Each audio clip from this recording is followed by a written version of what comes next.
Baseball Money is Fake on the Sports Gambling Podcast Network is brought to you by our Patreon. Score exclusive perks, content, and contests, including our NFL win totals contest with a $1,000 prize. Join today at sportsgamblingpodcast.com/Patreon. We're also brought to you by Game Time. Download the Game Time app to get last-minute tickets at the lowest price guaranteed. Use promo code SGPN for $20 off. And we're also brought to you by DraftKings Sportsbook. Download the app now and use code SGP.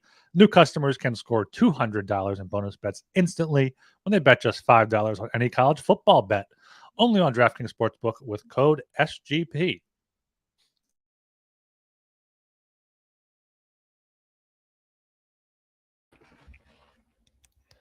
Welcome to Baseball Money is Fake, a fantasy baseball podcast on the Sports Gambling Podcast Network.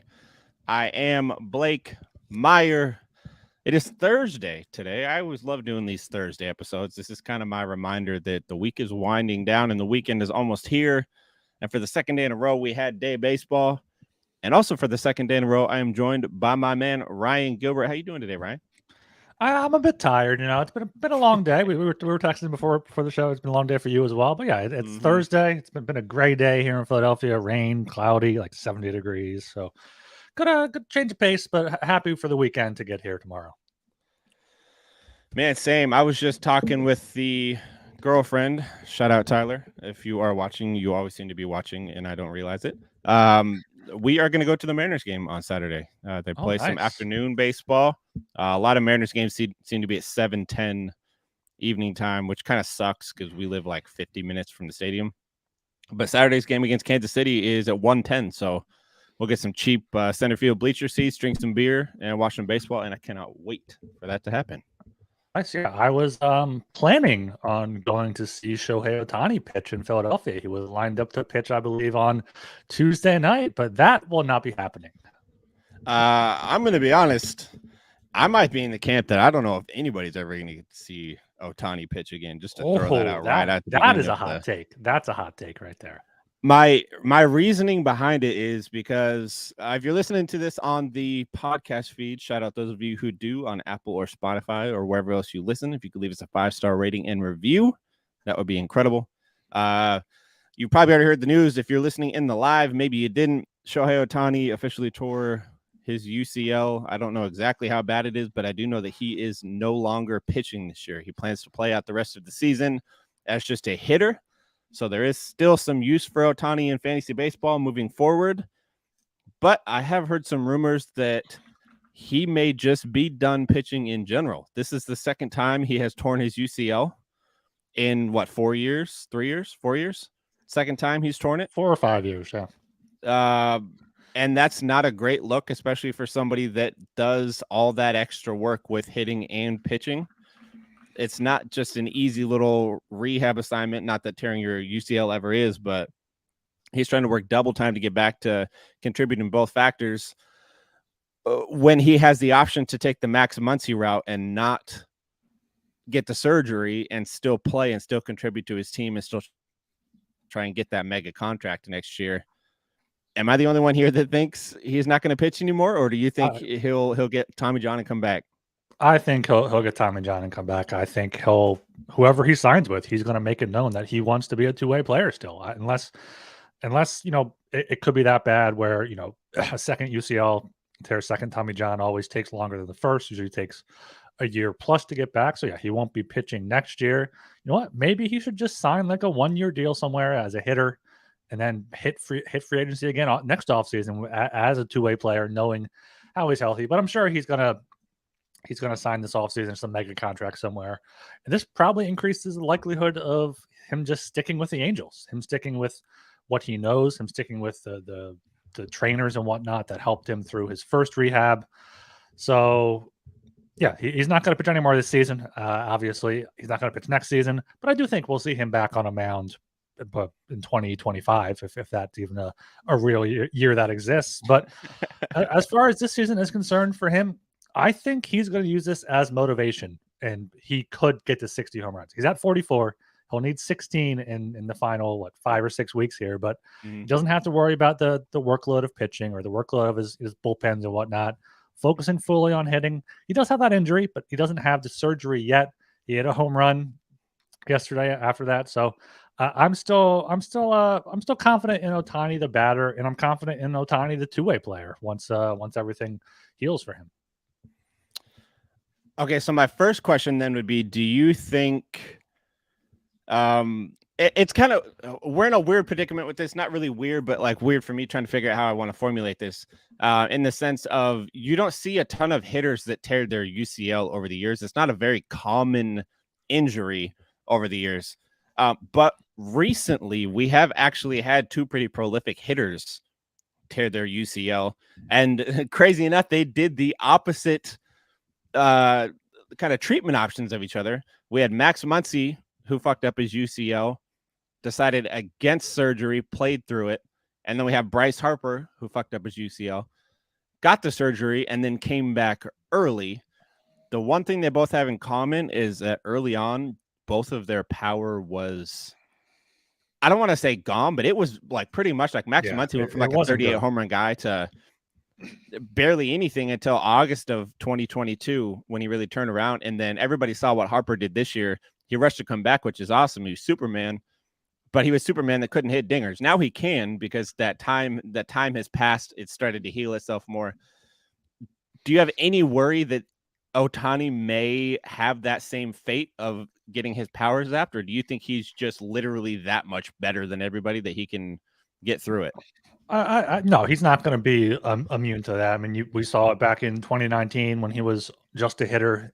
In 106 games, he had 18 home runs, OPS of 848, which is lower than any of the past 3 seasons. So he's not going to have probably 40 home runs. He might never hit 45, 50 home runs again, but he can be a 30, 35 home run hitter, especially in today's baseball with how good he is. I'm not counting Ohtani out from anything. It seems like he can do whatever he wants to do. He's still relatively young, I guess, at just turned 29 last month. So he'll still be 31 when he's ready to pitch again. So he'll still have 6, 7, 8 years. We see pitchers, Justin Verlander pitching into his 40s. So I think Ohtani's still going to be Ohtani.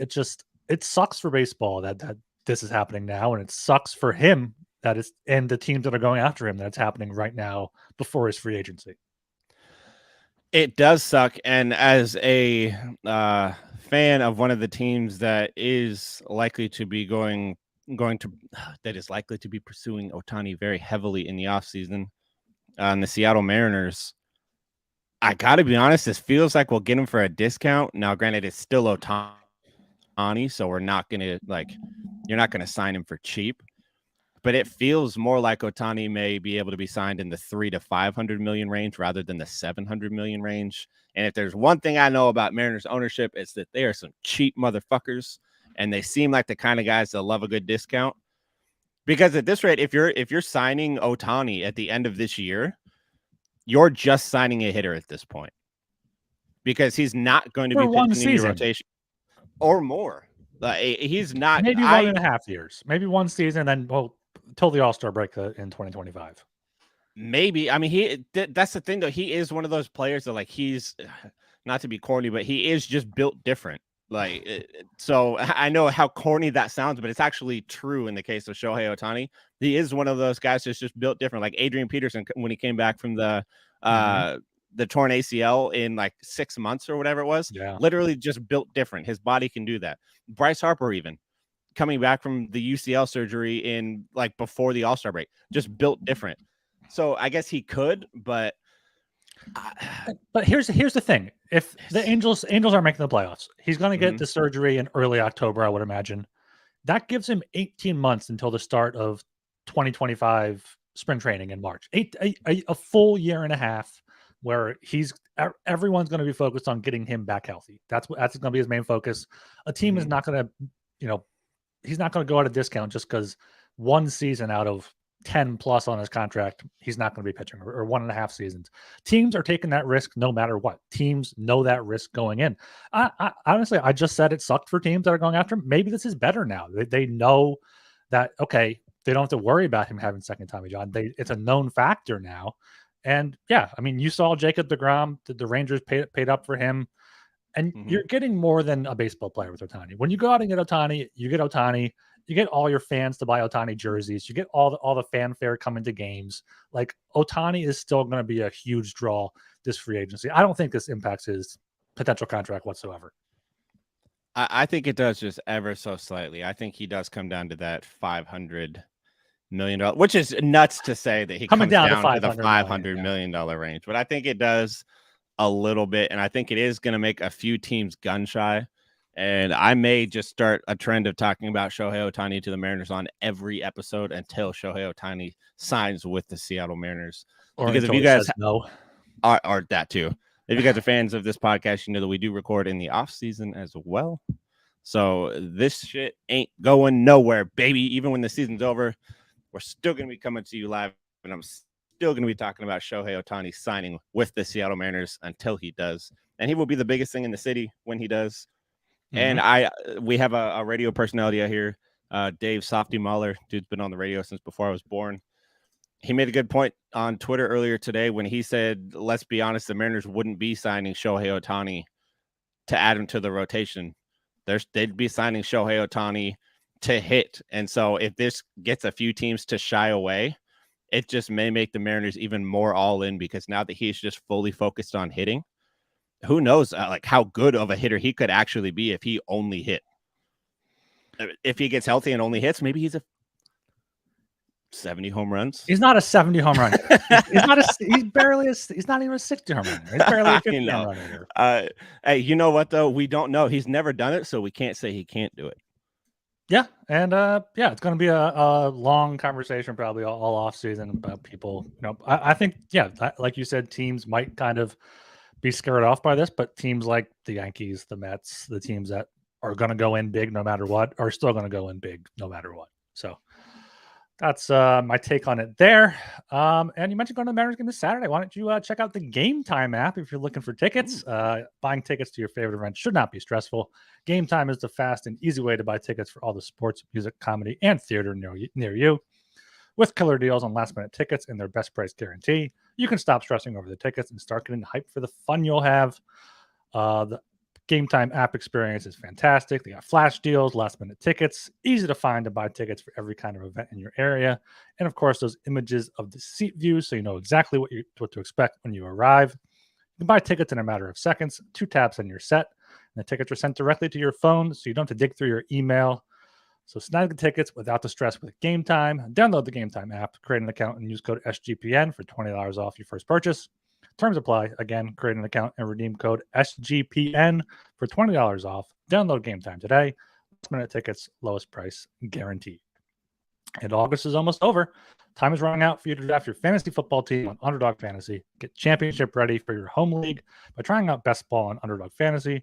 One live snake draft, no waivers, no trades. Set it, forget it, and Underdog does the rest. Try it out with Underdog's Best Ball Mania Tournament, largest fantasy football contest of all time with $15 million of total prizes, including $3 million going to the winner. The time is now. The last day to draft your fantasy football team is September 7th. Visit UnderdogFantasy.com or find them in the App Store and sign up with promo code SGPN to get your first deposit doubled up to $100. That's Underdog Fantasy, promo code SGPN. Concerned with your play? Call 1-800-GAMBLER.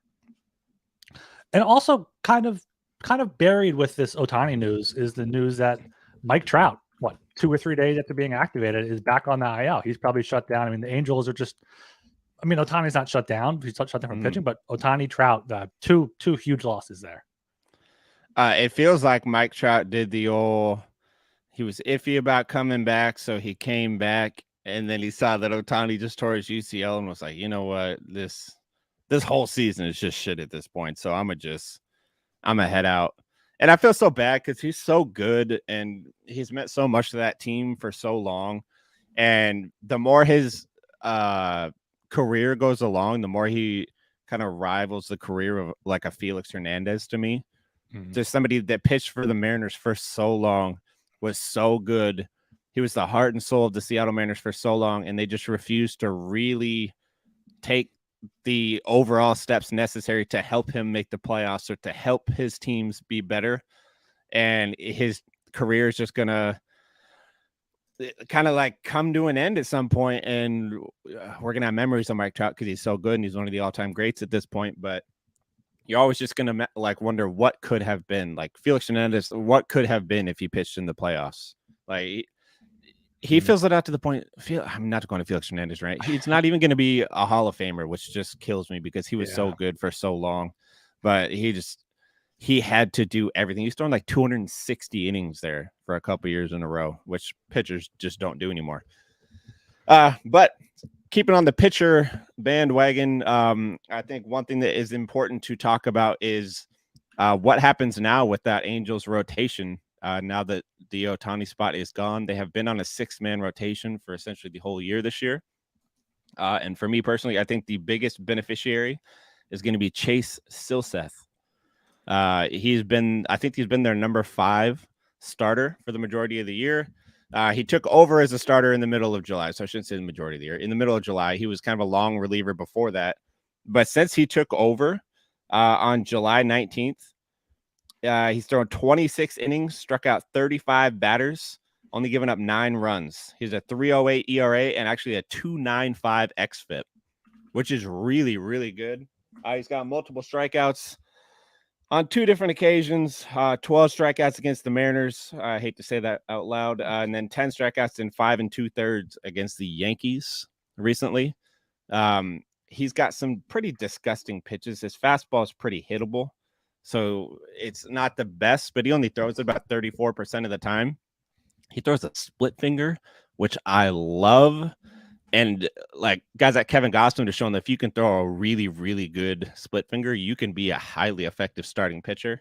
And he's also got a slider that's a pretty wipeout slider. It breaks like 46 inches vertically and 13 inches horizontally. So damn near a sweeper, but I think he throws it too hard to technically be a sweeper. He's not that highly rostered in the fantasy baseball world. And now that he's pitching every 5th day instead of every 6th day, it doesn't make a huge difference, but it does at the same time. He now becomes 2-start eligible during weeks because it's really hard to get 2 starts in when you're on a 6-man rotation. But now that Ohtani's out of there and he can get some more work, I think people should be targeting Silseth for the fantasy playoffs.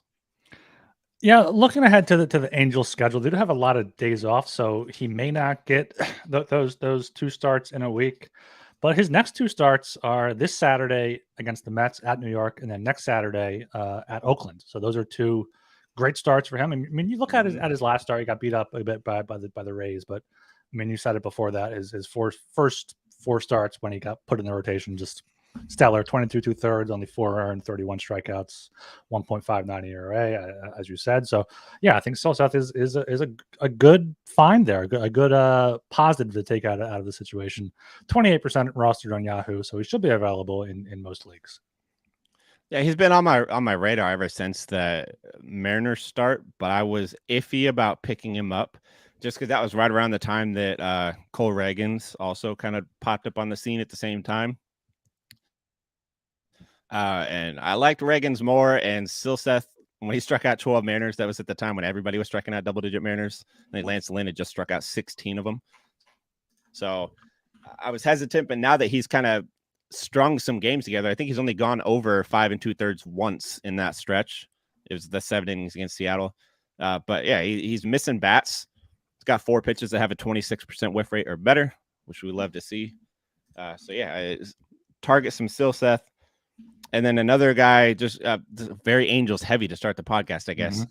Somebody that's becoming a popular pickup is Nolan Shanuel. I don't even know how to say his last name, but that's just how it looks to me. Nolan Shanuel, the dude that was drafted this year and played like 15 games at the minor league level and now starts at first base for the Los Angeles Angels. He's hitting, I think he's hitting 368 or 386 so far in the year. He scored a run in almost every game that he started. I'm still very hesitant on him, though. I still cannot recommend people picking him up outside of like a 15-team or deeper league, just because he has like a 60% ground ball rate, 30% line drive rate's cool, but he's not making good contact at all. He has 0 barrels so far. He has a 23% hard hit rate.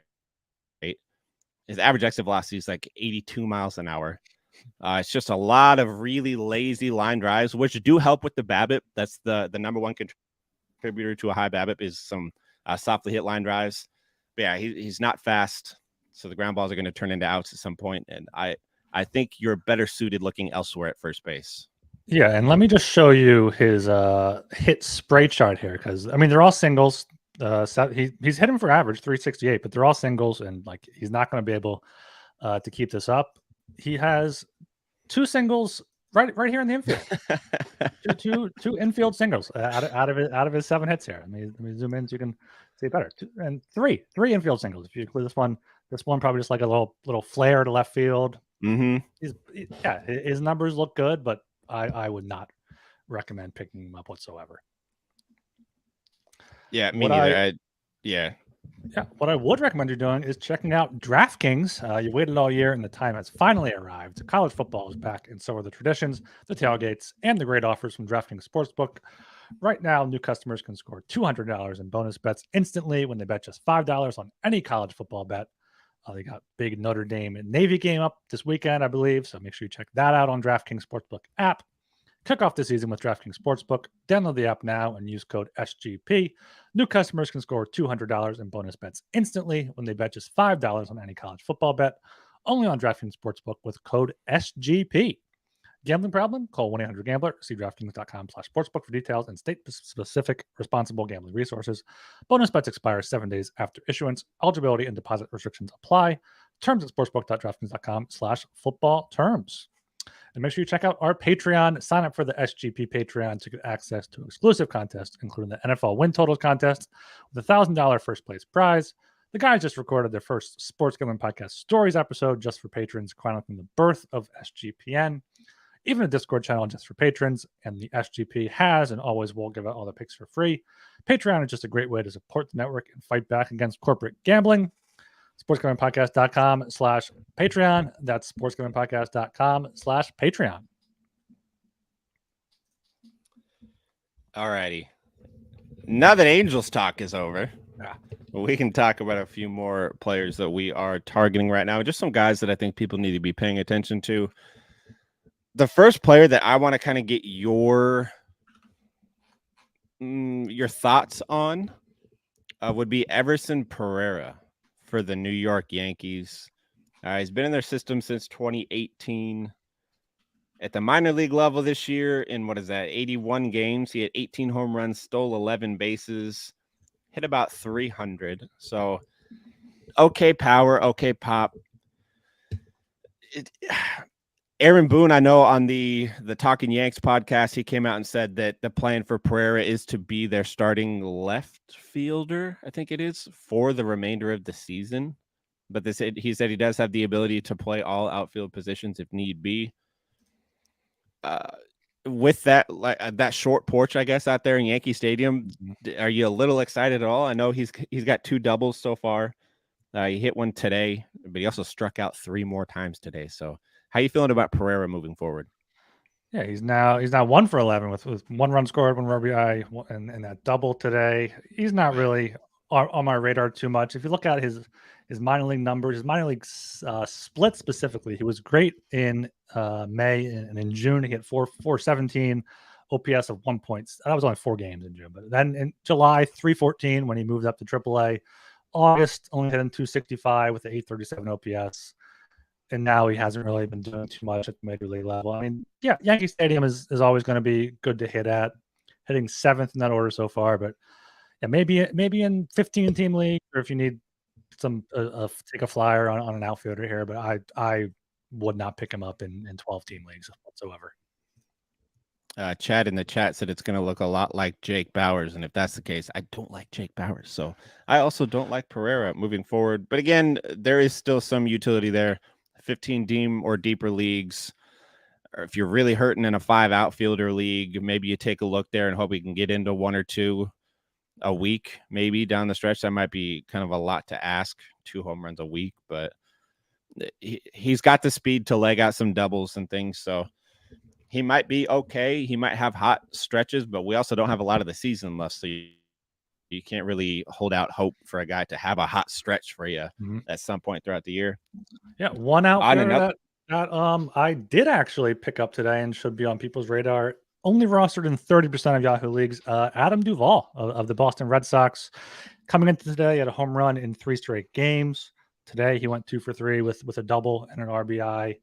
Since August 5th into today, not counting today, he was 17 for 55, so hitting 309, 5 home runs, 4 doubles, OPS over 1. He has the power. He's going to get playing time with Duran on the IL. So I think Duvall is somebody who, he's a veteran. He hits for power, and the Red Sox are somehow in the playoff race right now. So he's going to continue to hit these homers, and I think he's severely under rostered right now. Yeah, I'm with you there. He's made some good strides this season, which is not something you see often from a dude that's 34 years old. But I myself am 35, so I'm going to pretend like he is very young because I feel young every day. But me and you were on him big at the beginning of the year. He got out of the gate like gangbusters, was killing it, got hurt for quite a bit of time, which was rough. He did kind of slowly work his way back into being a productive hitter again. But yeah, he's been great this year. He's got a 12% barrel rate, almost 13%. His strikeout rate's actually below 30%, which sounds terrible when you just say it out loud. But for somebody that strikes at above 30% for the last couple of years, I think 3 of the last 4 years before this, to be under 30% is a pretty big uptick. He plays really good defense, so that'll keep him in that lineup every day as well. And I'm not going to lie, that 3-run home run that he hit last night to bury the Houston Astros was a pretty fun thing to watch as a Mariners fan. We needed that. But yeah, I love Duvall, and I think when he's getting those consistent at-bats, he's always had the power to be good, and his power is showing up in flashes this year, and I love it. Still pretty readily available in a lot of leagues too, so I think he's going to be great for people down the stretch. Yeah. Who else you got on this list? Oh, next I got Tyrone Taylor of the Milwaukee Brewers. He has been pretty hot as of late. I know he's starting in center field.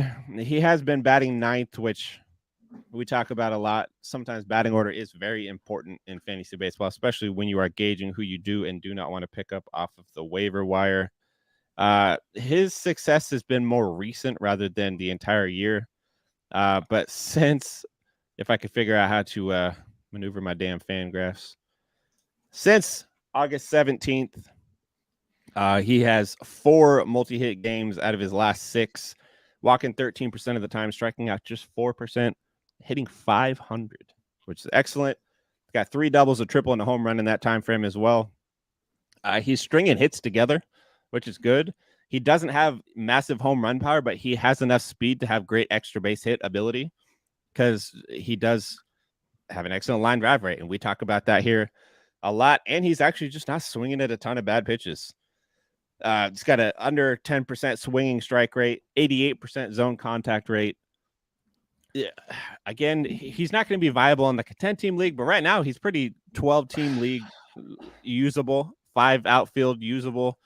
As long as he's getting those everyday at-bats, I don't like that he's batting 9th, but I think he's somebody that people should be keying in on, especially if you're trying to make the playoffs right now. I don't think I can't recommend Tyrone Taylor in good faith to anybody out there. Maybe 15-team, 5 outfield leagues where you need these guys. But this is one of those guys we talk about where, he has a hot streak. You probably missed out on the hot streak. This isn't like who we talk about a few shows ago. We were like, oh, he had a hot streak and didn't have hot, and then it was cold and then it was hot again. Oh, Kerry Carpenter. This isn't a Kerry Carpenter situation or anything like that. Tyrone Taylor, he is who he is. He's a 29-year-old veteran. Last year hit 17 home runs at 233, 120 games. So like maybe he's viable in stretches, but I think you have to hope to pick him up before this hot streak and catch it, because I don't think he's viable at all. Ram, you know who's been stringing together a ton of hits lately? I tweeted about this earlier. Yandy Diaz, my boy, who is actively vaulting me up the Fantasy Pros expert ranking league chart winner. He's a league winner. He is. In his last 15 games, I didn't check today. So coming into today, in his last 15 games, he had multi-hits in 11 of them. 0 for 4 today. That's your tweet. Yeah, your tweet cursed him. figures. I saw your It tweet did, earlier. yeah. I expected some Yandy Diaz talk, so I'm glad we got it there. I had to get a little in there. I revisited my draft rankings from before the season. I had Yandy Diaz as my number 8 first baseman and my number 10 third baseman, and that's pretty spot on with the Fantasy Pros player ranking has him at. I think he's their number 5 first baseman right now and number 7 third baseman. So I'm feeling pretty damn good about that one. I'm curious to see how these expert rankings look when it all shakes out. Yeah, you called your shot there. You called your shot good with Yandy. I gave you shit for it, but it just turned out to be pretty good. I texted you before. I have some droppable players I want to ask you about. Yeah. Mainly just one. Eloy Jimenez. You know how I talk about giving these guys, giving these higher draft picks, a long leash. But White Sox fired they cleaned house there in the front office.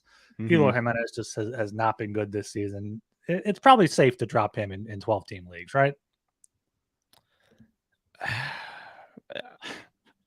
That's the sound anyone makes when they have Eloy on their roster too. I know, just because the highs are so high for Eloy, and then the lows are so low. I think I would agree probably that he's droppable at this point because we are in that point of the season where you need to be getting productive at bats and innings from everybody on your roster. He was the guy that I liked for the second half of the year, but he is also very emotionally charged as a player. And a lot of how he performs on the field has to do with kind of how the vibes in the clubhouse and everything is going. And it's obviously not great in Chicago. And he just seems checked out mentally. Yeah, exactly. Like even that Mariners series they just played, he wasn't there. Like mentally, he was not there in that series. And you cannot have people on your fuck fantasy baseball. You can't have people on your roster in general that are like that. Jared Kelenic honestly was like that for the last 2 years coming into this season, and it's not fun baseball to watch. He turned that around. I'm hoping if they get somebody in there to fucking rein him in. It was supposed to be Tim Anderson was supposed to be the clubhouse guy. He was supposed to be the team leader. Yeah, he got knocked the fuck out. So we saw how that went. You can't be the team leader and get knocked out. It's like getting knocked out in front of your kids. You can't have that because then nobody respects you after that. So yeah, I think Eloy's probably good to go to waivers and let him be somebody else's problem. Yeah, and another one that I've been up and down on, I think I was kind of as a show I've been up and down on is Brandon Lau, second baseman for the Tampa Bay Rays. I picked him up when Ozzie Albies went on the IL, but I'm getting ready to cut bait with him. He's not what he once was and not what I thought he could be.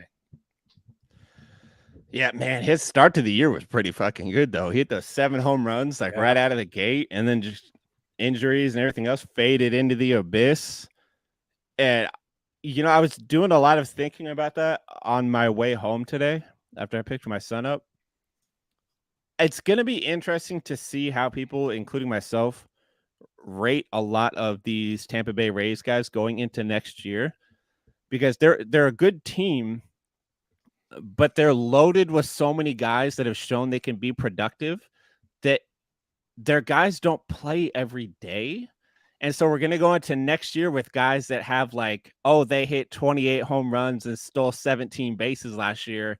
That's definitely a top 30 outfielder, but he played 120 games. And so you're going to get 2 months into the season and be like, why the fuck is he not performing like a 28 home run, 17 stolen base guy?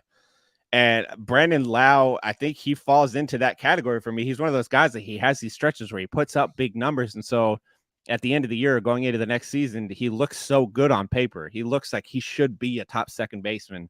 He should be a top 12. And then you get halfway through the season and you're like, man, there's a lot of time where he is just not good at baseball. And so, yeah, I think Brandon's probably droppable right now too. There's some better guys out there that can be had pretty easily. Throw a man out there, Jose Caballero, middle infielder. Oh, I was looking at him for second base is tough right now. Second base, I mean, I have McMahon and Lau with with Albies on the IL. So hopefully, Rockies homestand next week. So hopefully, McMahon can get going. Yeah, shit. Let's hope so. But speaking of getting going, make sure you guys follow us on. Man, I always fuck this part up. I do sign-outs on this damn show. Here's my little rant. I do sign-outs on this damn show 3 times a fucking week. We are 110 episodes into this. Yeah, or more. We're 110 episodes in, and you'd think I would be better at this. But you know what? My brain stops working sometimes, so it is what it is. But make sure you guys follow us on YouTube, Twitch, Instagram, and TikTok. You can find us on all of those at Fake Baseball Money. You can find us on Facebook. Just search Baseball Money is Fake. You will find our page there. We are live there currently. So shout out to everybody watching us on Facebook. You can catch us on Twitter or X, whatever you want to call it, at Fake Baseball. It's the coolest on Twitter. And make sure you guys are leaving us those 5-star ratings and reviews and hitting that subscribe button on YouTube. It helps us a ton. And follow me on Twitter at Bulake, BUHHLOCKAYE. And you can follow me on Twitter at RGilbertSOP. And we'll catch you guys next time. See ya.